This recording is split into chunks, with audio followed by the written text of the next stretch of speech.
tal momento. O espelho verbal para refletir entendimento ao que se foi e luz ao que virá.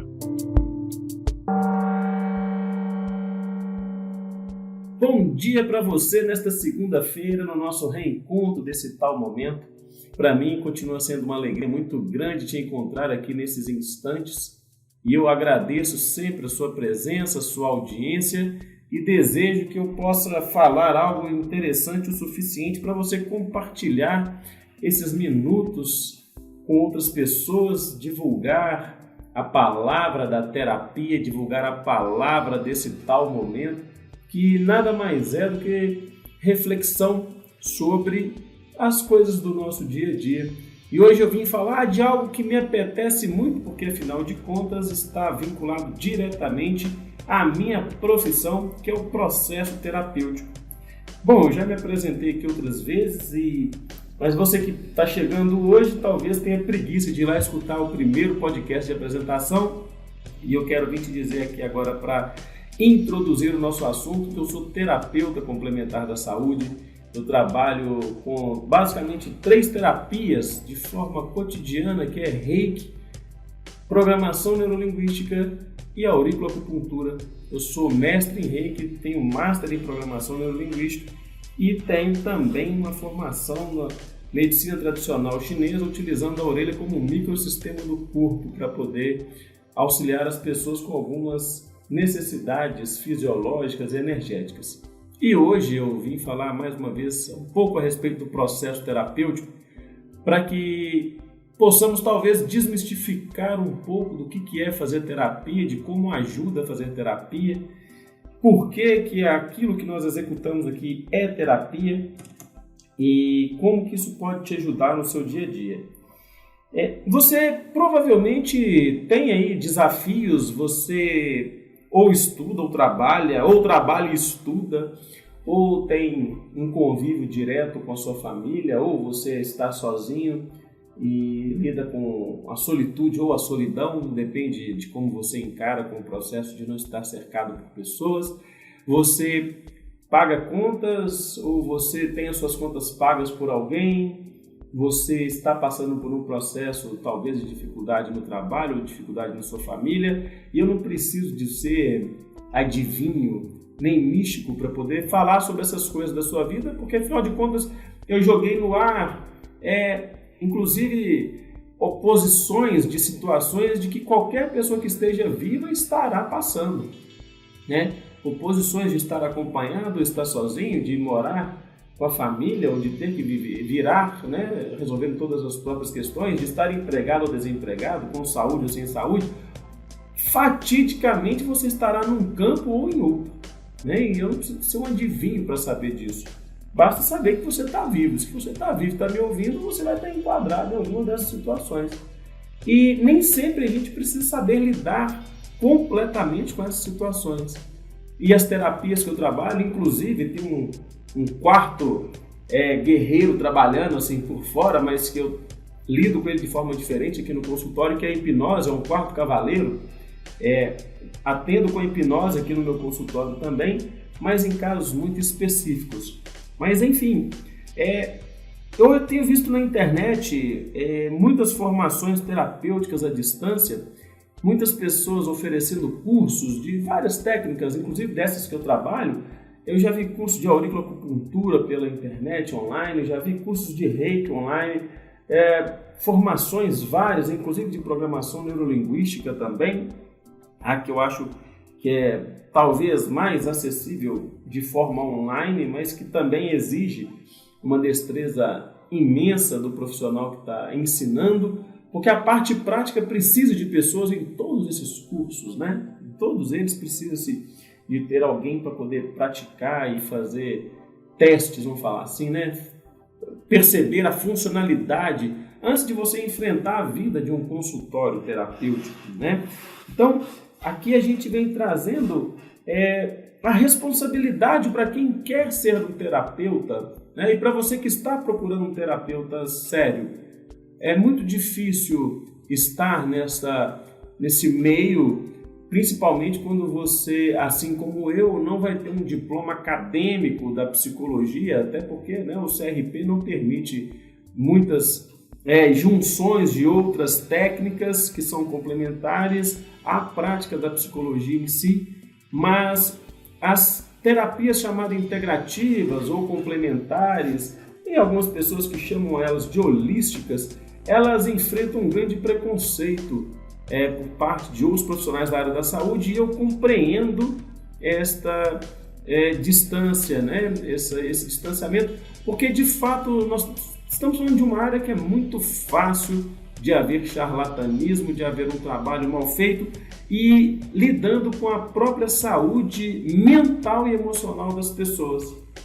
Então, eu estou vindo aqui hoje para falar que o processo terapêutico, o que me incomodou essa semana, vendo algumas publicações no Instagram, é que para você ser um terapeuta, você precisa apenas de ter empatia, ouvir o próprio coração, ter uma boa intuição e estar disposto a ajudar. E falei, poxa, será que se eu tiver só uma empatia, uma intuição muito boa, eu posso ser um terapeuta holístico, né?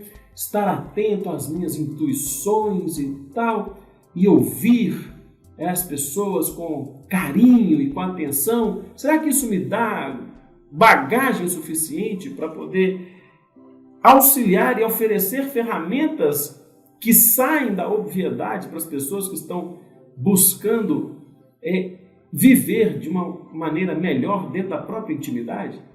E eu sinceramente acho que esta não é bem a conclusão a se tomar para ser um bom terapeuta, ou sequer para ser terapeuta. Acredito que o desejo em ser ele é fundamental, assim como qualquer profissão. Quando você deseja mesmo ardentemente executar algo para alguém, servir alguém com alguma capacidade, esse é o ponto principal. Mas nós estamos falando de uma questão que ela é subjetiva, intangível, ela é delicada, ela por si só tinhosa e manhosa, porque a gente está falando de processos internos de cada um, de como eles enxergam a vida, de como você enxerga a vida, de como eu enxergo a vida, e, de certa maneira, fazer intervenções nesses processos. Porque o processo terapêutico ele não é só ouvir, ele não é só abraçar, ele não é só acarinhar. E quando eu falo abraçar e acarinhar, é no sentido figurado da expressão, né, de ouvir e buscar ter empatia, e o processo terapêutico necessita da empatia, mas é importante que aprenda-se a fazer isso com técnica. A audição feita com carinho que os amigos às vezes têm, que os parentes às vezes têm, eles não são dispensáveis 100%, mas você não pode levar essa forma de audição para dentro do consultório. Porque dentro do consultório o terapeuta ele não é amigo, né? Ele não é pai nem mãe, não é irmão, não é parente.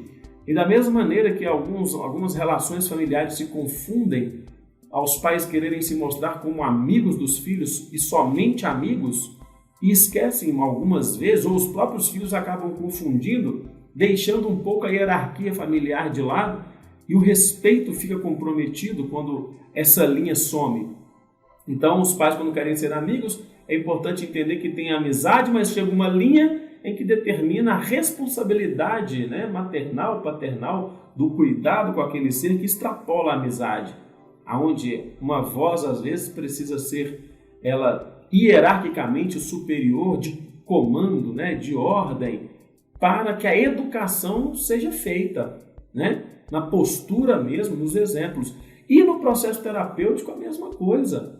Não adianta eu só ouvir com carinho, ouvir com atenção, com empatia, se eu não tiver recursos internos para oferecer ferramentas para a pessoa que está ali colocando para fora a sua intimidade, desabafando as suas dores e não conseguindo, obviamente, é por isso que ela está na terapia, encontrar ferramentas para resolver as suas dores. Então é importante que a gente, ao procurar um terapeuta, nós possamos investigar mesmo qual é a competência, a capacidade dessa pessoa em oferecer ferramentas que podem ser úteis.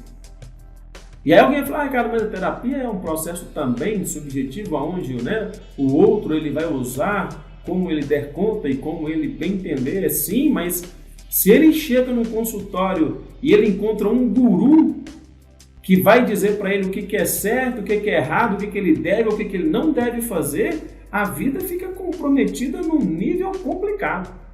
A gente tem que tomar muito cuidado para que a terapia não se transforme numa busca de aprovações.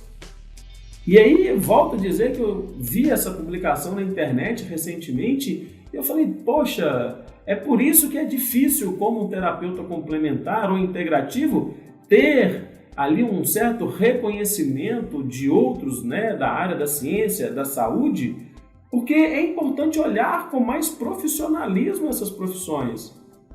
E esse podcast é praticamente para quem é um terapeuta integrativo, para quem é um terapeuta complementar e para quem se vê como um terapeuta holístico.